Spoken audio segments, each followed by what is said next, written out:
Welcome to Blizzard Fire. We hope this video helps fire up your solution. Start with the creamy heart of tiramisu. In this video, I will show how to make tiramisu step by step. First, separate 6 egg yolks and whisk them with 1/2 cup of granulated sugar until the mixture is light and fluffy. Then, carefully fold in 16 ounces of rich mascarpone cheese until everything is smoothly combined. This creates the luxurious base for your dessert. Next, prepare your coffee. Brew 2 cups of strong espresso or coffee, and for an extra kick, you can stir in 2 tablespoons of coffee liqueur. Work quickly as you dip each ladyfinger into the coffee mixture, ensuring they are moistened but not soggy. This step infuses the dessert with its signature coffee flavor. Now it's time to build your tiramisu.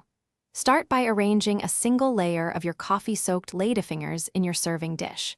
Then, spread about 1/2 of the mascarpone cream mixture evenly over the ladyfingers. Repeat these layers, ensuring you finish with a smooth, generous layer of the creamy mascarpone on top. The final, crucial step is chilling. Cover your tiramisu and refrigerate it for a minimum of 4 hours, or ideally, overnight. This allows the flavors to meld beautifully and the dessert to set properly. Just before serving, dust the top generously with unsweetened cocoa powder. Then, slice and enjoy your homemade tiramisu. Thanks for watching. If you found this helpful, don't forget to like and subscribe.